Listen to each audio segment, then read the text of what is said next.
Hello friends, hope you all are fine. Today we are going to start our chapter number 4. In this chapter we will study about how to measure national income by income method, expenditure method and value added method. And the name of chapter is national income and related aggregates. Later we will also solve the numericals portion 2. So let us continue. तो देखो income method से national income निकालने के लिए आपको तीन चीजें याद रखनी है। Com, COM, com. C for compensation of employ.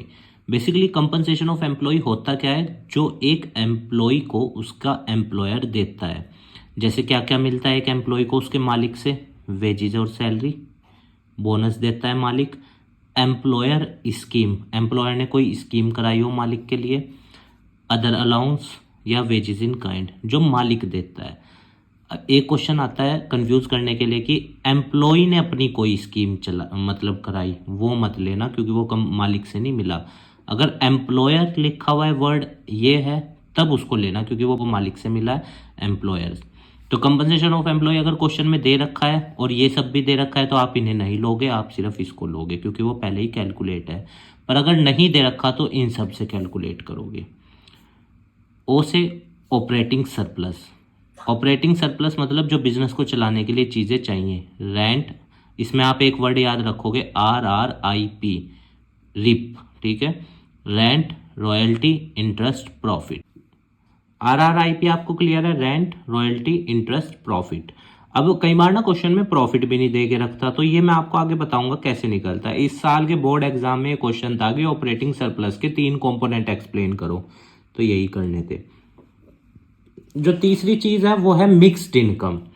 देखिए मिक्स्ड इनकम क्या होती है, जो एक एम्प्लॉय कई सोर्सेज से कमाता है या जो एक एम्प्लॉयर कई सोर्सेज से कमाता है अपने बिजनेस के अंदर, उसको बोलते हैं मिक्स्ड इनकम। एक क्वेश्चन था 2020 के या 21 के बोर्ड ऐसे में ही था, एक नंबर में था कि मिक्स इनकम का दूसरा नाम क्या है, या वो कौन सी कमाई है जो मतलब कि कई सारे सोर्सेज से कमाई जाती है, उसको क्या बोलते हैं, ब्रेकेबल इनकम या मिक्स इनकम। तो ब्रेकेबल इनकम इसका दूसरा नाम हो सकता है। तो जब आप इन तीनों को प्लस करते हो COM को, तो NDP@FC आता है। अब NDP@FC क्या होता है, मैंने पिछले वीडियो में बताया था कि इसको हम डोमेस्टिक इनकम बोलते हैं, और ये कैसे इससे बनाए जाते हैं वो मैं पहले सिखा चुका हूँ। उसका लिंक मैं वीडियो का डिस्क्रिप्शन में दे दूंगा आपको, ठीक है, उसको भी एक बार देख लेना। और mix income of self employed clear है आपको। अब कई बार ना प्रॉफिट नहीं दे के रखता, तो आइए देखते हैं प्रॉफिट कैसे निकलता है। तो प्रॉफिट निकालने का एक फॉर्मूला है डक, DUC, डक वर्ड याद रखोगे आप। ऑपरेटिंग सरप्लस के लिए, OS के लिए RRIP और P के लिए डक। D से डिविडेंड क्योंकि प्रॉफिट का हिस्सा होता है जो शेयर होल्डर्स को दिया जाता है। अनडिस्ट्रीब्यूटेड प्रॉफिट जो कंपनी नहीं बांटती। अच्छा, अनडिस्ट्रीब्यूटेड प्रॉफिट के 2 नाम और हैं, retained earning, saving of private corporate sector, किसी भी नाम से मिल सकता है वहां पे। और C कॉर्पोरेट टैक्स। जब आप इन तीनों को जोड़ दोगे तब भी प्रॉफिट निकल जाएगा। तो या तो प्रॉफिट ऐसे निकाल लेना, और अगर बना बनाया दे रखा है फिर इनको मत देखना क्योंकि उसने कैलकुलेट करके दे रखा है। एक तो तरीका है प्रॉफिट निकालने का ये, कई बार वो प्रॉफिट आफ्टर टैक्स दे के रखता है, पर हम जो लेते हैं वो प्रॉफिट बिफोर टैक्स लेते हैं, टैक्स जाने से पहले। तभी तो यहाँ भी कॉर्पोरेट टैक्स प्लस किया मैंने। तो प्रॉफिट आफ्टर टैक्स में कॉर्पोरेट टैक्स ऐड कर दोगे तो वो प्रॉफिट बिफोर टैक्स बन जाएगा। तो देखो हमने क्या पढ़ा इसमें, अगर हमें इनकम मेथड से, अच्छा इनकम मेथड से निकलता क्या है हमारा, NDP@FC। और NDP@FC हम कैसे निकालते हैं, COM। C से कंपनसेशन ऑफ एम्प्लॉय जो मालिक से मिला, और उसके अंदर क्या आ जाता है, bonus, wages and salary, employer scheme, employ नहीं employer, wages in kind, allowance, वो सब चीजें। तो C से समझ गए आप, bonus, bonus, employer scheme, wages and salary, wages in kind and other allowance. और अगर ऑपरेटिंग सरप्लस नहीं दे रखा तो फिर आप क्या यूज करोगे, RRIP। इस साल ये क्वेश्चन भी था 4 मार्क्स का, 3 कंपोनेंट एक्सप्लेन करने थे। तो R का मतलब रेंट, रॉयल्टी, इंटरेस्ट और प्रॉफिट। और अगर प्रॉफिट नहीं दे रखा तो डक वर्ड यूज करना, dividend, undistributed profit, corporate tax. और अगर ये तीनों चीजें नहीं है, और अच्छा ऐसा भी हो सकता है कि ये तीनों दे के रखे और ये भी, तो फिर आप इसको लेना, इनको नहीं देखोगे क्योंकि उसने कैलकुलेट करके दे दिए। पर अगर ये नहीं है तो फिर आप क्या लेना, प्रॉफिट आफ्टर टैक्स दे के रखेगा वो आपको, ठीक है। प्रॉफिट आफ्टर टैक्स में क्या प्लस कर देना, कॉर्पोरेट टैक्स, तब भी वो क्या बन जाएगा, प्रॉफिट बिफोर टैक्स बन जाएगा और आपका प्रॉफिट निकल जाएगा। ठीक है, ओ हो गया, सी ओ और M mix income. Mix income I have already told you about that is breakable income which the individual और the employer earn from so many sources. So if the question if it ask to you that what about the other name of mix income, you should write that the other name of mix income is breakable income. Okay, remember this. So by adding compensation of employee operating surplus and mixed income, you will get NDP at FC, and our NDP at FC is to be considered as what? Domestic income. Remember this, that is domestic income. Okay. So अगर वो question में आपको बोले कि GDP at MP बनाओ और income method से बनाओ, तो इनकम मेथड से निकलता क्या है हमारा? NDP at FC है ना, NDP at FC. तो नेट का ग्रोस कैसे बनाओगे मैंने बता रखा है, डेप्रिसिएशन ऐड। डेप्रिसिएशन का दूसरा नाम क्या है? Consumption of fix capital.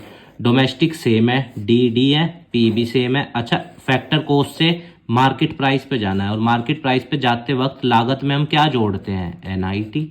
बहुत सिंपल, ये मैंने पिछली वीडियो में ये बनाया था कि ग्रोस का नेट कैसे बनाते हैं? नए का पुराना डेप माइनस कर दो, पुराने का नया प्लस डेप। डोमेस्टिक का नेशनल कैसे बनाओगे? Plus NFIA। ठीक है, net factor income from abroad, income receive from abroad minus income paid to abroad. ये सारा इससे पिछली 3 वीडियो में बताया गया है, वो आप देखोगे तो ये आपको बिल्कुल आसानी से समझ आएगा ये आपके। ठीक है, और अगर नेशनल से डोमेस्टिक पे जाना है माइनस NFIA। MP का FC बनाना मान लो तो माइनस NIT, और अगर फैक्टर कॉस्ट से रेट पे जाना तो प्लस NIT।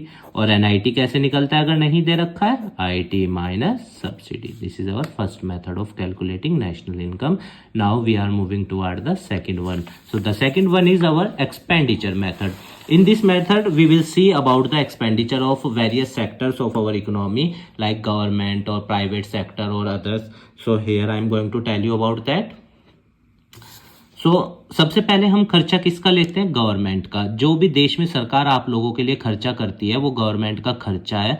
और उससे और एक बात ध्यान रखना, आप नेशनल इनकम अगर आप इनकम मेथड से निकाल लो, चाहे एक्सपेंडिचर से चाहे तीसरे से, तीनों से आंसर सेम ही आता है. ठीक है, तो गवर्नमेंट का खर्चा ले लिया सबसे पहले हमने सारा, ये आपको बना बनाया दे के रखता है क्वेश्चन में. प्राइवेट फाइनल कंजप्शन एक्सपेंडिचर जो हम लोगों ने किया, हम लोगों का खर्चा भी तो किसी ना किसी की इनकम होती है. अच्छा, प्राइवेट को ना 2 नाम से और दे सकता है, हाउस होल्ड से या पर्सनल कंजप्शन एक्सपेंडिचर से. तो जब आप उसको गवर्नमेंट वाले में जोड़ोगे, और तीसरा क्या होता है? Net export. देखिए नेट एक्सपोर्ट क्या होता है? जो हमने माल एक्सपोर्ट किया माइनस जो हमने माल इंपोर्ट किया. अब कई बार क्वेश्चन में क्या दे के रखता है बच्चों को कंफ्यूज करने के लिए कि नेट एक्सपोर्ट की जगह ना नेट इंपोर्ट दे देता है. तो ध्यान रखना, आपको नेट एक्सपोर्ट ऐड करना है, नेट इंपोर्ट को आप माइनस करोगे. और अगर नेट इंपोर्ट आपको माइनस में ही दे रखा है तो एक तो आप उसको माइनस करते ही, और उस मान लो जैसे वो -20 है तो माइनस आप करते उसको, पर उसके आगे भी माइनस का साइन है तो माइनस माइनस क्या हो जाएंगे? प्लस हो जाएंगे. Remember this. किस केस में होगा? जब वो नेगेटिव में ही होगा. ठीक है, उसके बाद जो तीसरी चीज है वो है ग्रोस डोमेस्टिक कैपिटल फॉर्मेशन. देखो ग्रोस डोमेस्टिक कैपिटल फॉर्मेशन क्या होता है? मान लो जो देश में लोग बिजनेस खोल रहे नए नए, उन्हें खोलने में भी तो पैसा खर्च होगा ना, उसको बोलते हैं ग्रोस डोमेस्टिक कैपिटल फॉर्मेशन. जब आप इन चारों को प्लस करते हो, गवर्नमेंट का खर्चा, प्राइवेट का खर्चा, plus net export, plus gross domestic capital formation, देश का ना GDP निकल जाता है. ठीक है, GDP एट MP. अब अगर चीजें इतनी आसान होती तो बात ही क्या थी? वो क्या दे, वो ना कई बार ये नहीं दे के रखता क्वेश्चन में, ग्रोस डोमेस्टिक कैपिटल फॉर्मेशन. तो ये आप कैसे निकालोगे? वो आपको क्या दे के रखता है? Gross domestic fix capital. तो ये फिक्स वर्ड हटाने के लिए ना आप इसमें एक चीज ऐड कर देना बस, चेंज इन स्टॉक. और अगर चेंज इन स्टॉक भी नहीं दे रखा तो क्लोजिंग माइनस ओपनिंग. अच्छा, चेंज इन स्टॉक का दूसरा नाम भी है चेंज इन इन्वेंट्री, या चेंज इन इन्वेंट्री इन्वेस्टमेंट, या नेट एडिशन टू स्टॉक भी बोल देते हैं. बहुत सारे नाम है, तो ये आप सब ध्यान रखना, कॉपी में लिख लेना. अब जब वहां पे आप इस मेथड से कर रहे हो तो इस बात को जरूर ध्यान रखना कि फिक्स वर्ड उसमें लिखा हुआ है या नहीं. अगर फिक्स वर्ड है तो इसको हटाना है, नहीं तो आंसर गलत आएगा. अब और अच्छा क्वेश्चन को बनाने के लिए वो क्या दे के रखता है? फिक्स भी दे देता है और नेट भी दे देता है.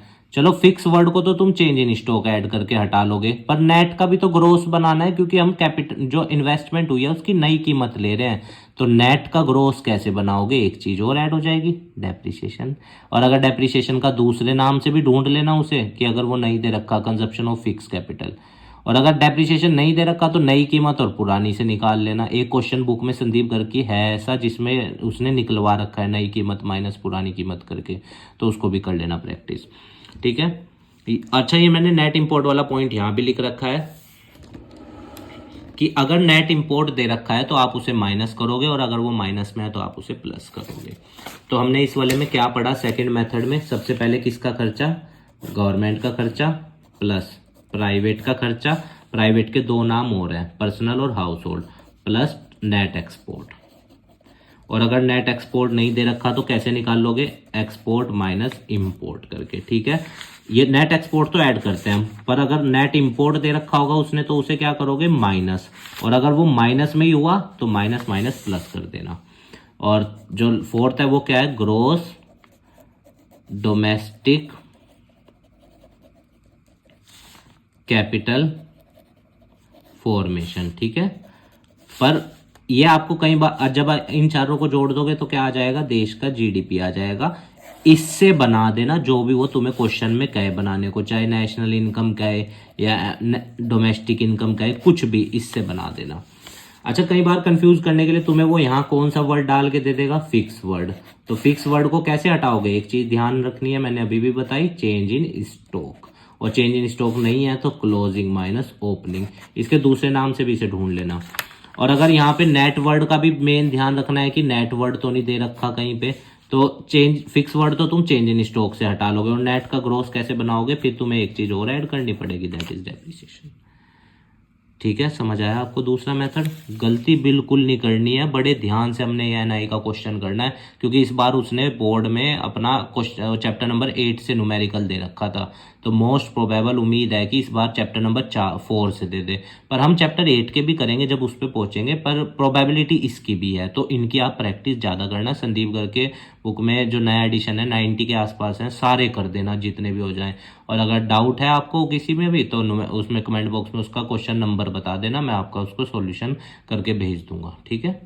अब आइए हम अपने तीसरे मेथड की तरफ बढ़ते हैं, फिर मैं आपको एक क्वेश्चन तीनों मेथड से करके भी दिखाऊंगा। अब ये है हमारा वैल्यू एडिड मेथड, इसका दूसरा नाम है output method. Value added method का मतलब बहुत आसान समझो, मान लो किसी चीज का रेट 20 रुपए है और उसको बनाने में खर्चा आया 8 रुपए, तो बनाने वाले ने कितने रुपए ऐड करे उसमें, 12 रुपए ना फालतू अपनी तरफ से। तो ये इसी तरह हम देश के सब चीजों का जोड़ देते हैं कि किस बनाने वाले ने कितने रुपए ऐड करे, तो देश का जीडीपी आ जाता है। 12 रुपए ऐड किए ना तो 12 रुपए देश का जीडीपी है। आया समझ, मैं आपको ये फॉर्मूला डिटेल में बताता हूँ। अब जहां पे भी मैं वी ए लिखूं वहां पे डी पी, मतलब वी का मतलब डी समझना, ए का मतलब पी। अगर मैं G V A M P लिख रहा तो मतलब मैं क्या लिख रहा हूं, G D P at M P. G V at M P gross value added market price का मतलब क्या होता है, देश का जीडीपी होता है। तो कैसे निकलता है, वैल्यू ऑफ आउटपुट, जितने का माल है, कितने का था 20 रुपए का, माइनस जो उसे बनाने में खर्चा आया, इंटरमीडिएट कंजप्शन। इंटरमीडिएट कंजप्शन में कौन कौन से खर्चे आते हैं किसी चीज को बनाने में, जैसे बिजली पे खर्चा हो गया, रॉ मटेरियल पे खर्चा हो गया, या फैक्ट्री के और डेली एक्सपेंस हो गए, वो इंटरमीडिएट कंजप्शन है। फिक्स कैपिटल इंटरमीडिएट कंजप्शन में नहीं आता, ये ध्यान रखना। फिक्स इंटरमीडिएट कंजप्शन में वो आता है जो यूज करेंगे और खत्म हो जाएगा, मतलब जिसपे पैसा खर्च हुआ। तो value of output minus intermediate consumption. और अगर चीज की कीमत नहीं दे रखी, हमें ये नहीं पता हमारा माल कितने का है, तो ये कैसे निकाल लोगे, जितने का माल बिक गया और जितने का माल बच रहा है। मान लो सेल हुई आपकी 20 रुपए की और अभी 2 रुपए का माल बचा हुआ है, तो टोटल माल कितने का था आपके पास, 22 रुपए का था ना प्रोडक्ट। तो sales plus change in stock. Change in stock किसको बोलते हैं, जो आपके पास दुकान में अभी सामान पड़ा है। तो मान लो आपने 100 रुपए का सामान बेच दिया और दुकान में 5 रुपए का बचा हुआ है, तो टोटल सामान कितने का था आपके पास, 105 का, और बनाने में खर्चा आया मान लो 20 रुपए, तो 105 में से 20 रुपए गए, बचा कितना, 85 रुपए है जीवी एट एम पी। तो ठीक है, चेंज इन स्टॉक अगर नहीं है तो क्लोजिंग माइनस ओपनिंग। अच्छा, मान लो यही ना पता हो अगर हमें कि कितने का माल बिक गया, तो कैसे निकालोगे, सेल्स जो आपने अपने देश में बेचा। मान लो अपने देश में हमने 10 रुपए का बेचा और 5 रुपए का हमने एक्सपोर्ट किया, दूसरे देश में बेचा। देखो जब हम एक्सपोर्ट करते हैं वो भी तो सेल ही है, तो जब अपने देश में 10 का बेचा, 5 का एक्सपोर्ट किया, तो टोटल माल कितने का बेचा हमने? 15 का। तो सेल्स कैसे निकलेगी अगर सेल्स नहीं दे रखी? Domestic sale plus export.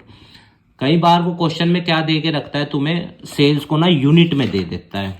मान लो 500 यूनिट बेची, बच्चे क्या करते हैं जल्दी में सोचते हैं कि यही सेल्स है। नहीं, 500 यूनिट बेची और प्राइस भी बताता है कि 1-2 रुपए की थी, तो 500 इंटू 2 करो, यानी सेल 1000 रुपए की हुई। बच्चे जल्दबाजी में क्या करते हैं, उसी 500 को ही सेल समझ लेते हैं। नहीं, वो 500 यूनिट्स हैं, उसकी मल्टीप्लाई प्राइस में भी करो जो उसने दे रखा। 2 रुपए दिया ना, तो 500 इंटू 2 करोगे, कितने रुपए की सेल करी उस आदमी ने? 1000 रुपए की। ठीक है, तो जब आप इन को कर, अच्छा वही इंटरमीडिएट कंजप्शन का वर्किंग कैपिटल मैंने बता दिया, जैसे रॉ मटेरियल। और जब आप value of output minus intermediate करते हो तो क्या आता है? जीवी एट एमपी। और जीवी एट एमपी को ही हम क्या बोलते हैं? GDP at MP. अब जैसे मान लो जीडीपी एट एमपी आ गया, एनएनपी एट एफसी बनाना है, बहुत आसान, जैसे मैं अब तक आपको समझाता आया। ग्रोस का नेट कैसे बनाओगे? माइनस डेप, ये रहा। डोमेस्टिक का नेशनल कैसे बनाओगे? प्लस एनएफआई, ये रहा। मार्केट प्राइस से लागत पे कैसे जाओगे?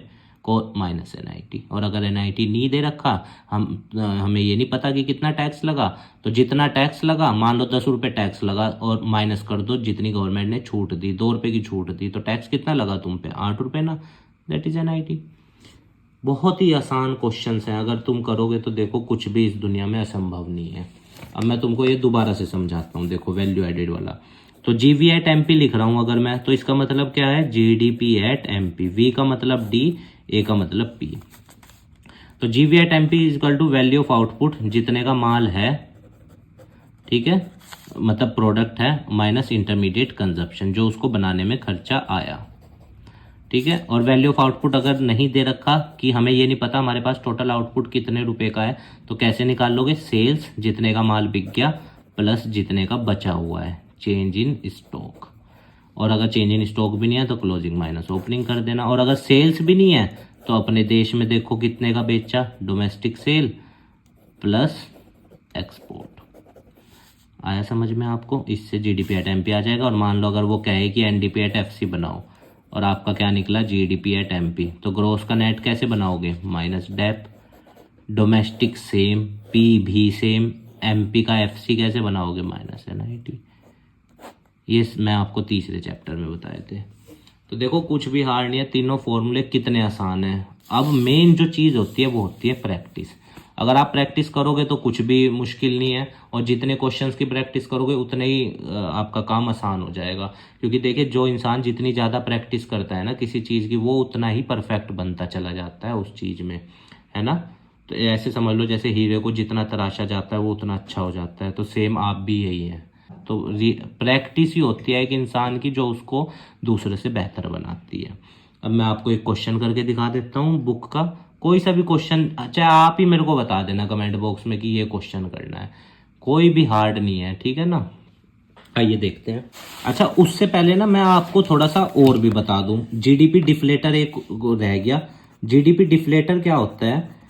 जो हमें ये बताता है कि देश में चीज़ों के रेट एक्चुअल में बढ़े हैं या घटे हैं, मतलब महंगाई बढ़ी है या घटी है। जीडीपी डिफ्लेटर हमें बताता है। तो इसका फॉर्मूला क्या है जीडीपी डिफ्लेटर का? Nominal GDP. अभी मैं आपको ये दोनों भी बताऊंगा, नॉमिनल क्या होता है और रियल क्या होता है। Nominal GDP upon real GDP into 100।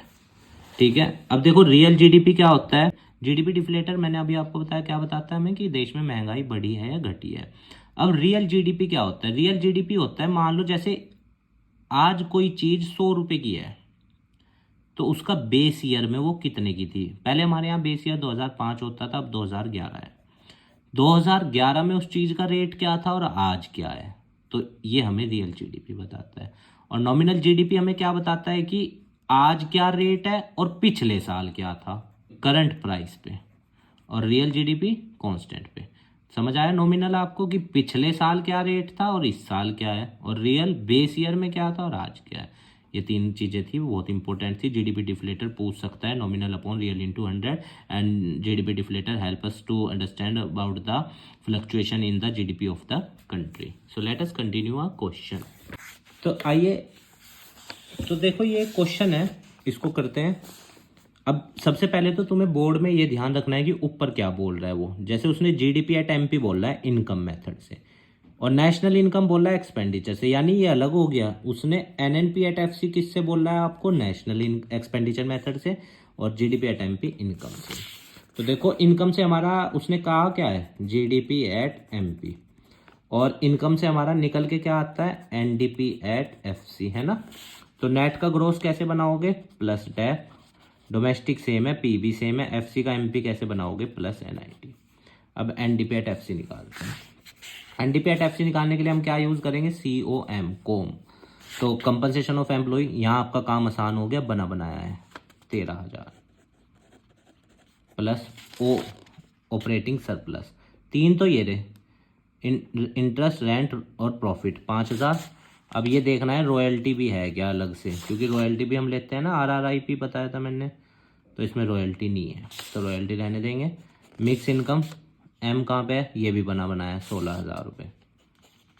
तो 16 और 5 21 और 13 हो गए हमारे 34,000 रुपये।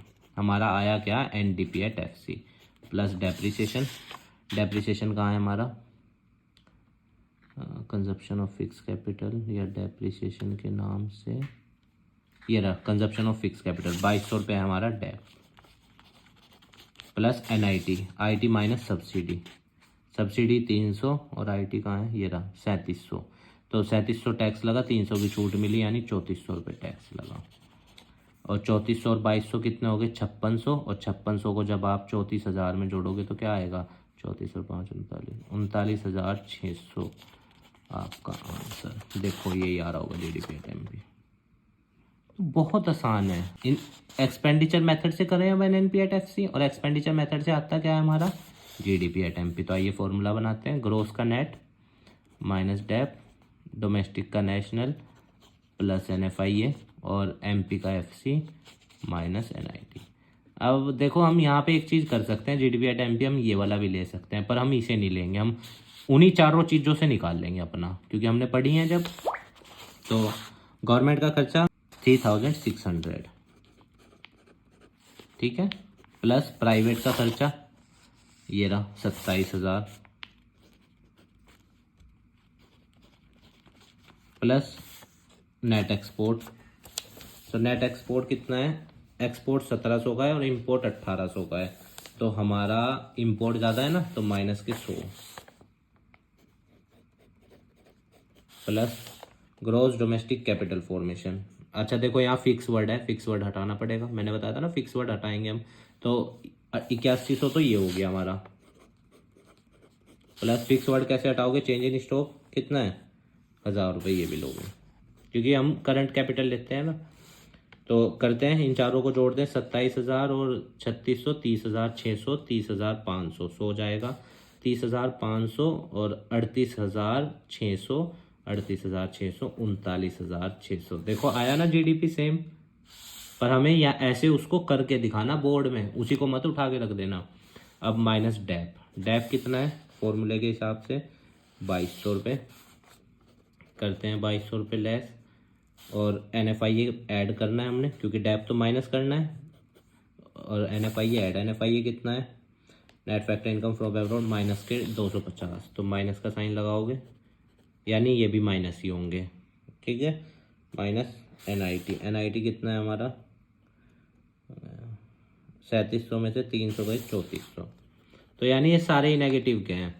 तो प्लस कर लेते हैं 3,000, 5,000, 5,600, 5,850, तो 39,600 में से हम 5,850 को लेस करेंगे, तो 0 5 और इधर 8 और 7 15 3, यही होगा देखो हमारा आंसर। NNP एट FC कितना है हमारा 33,750 आया ना।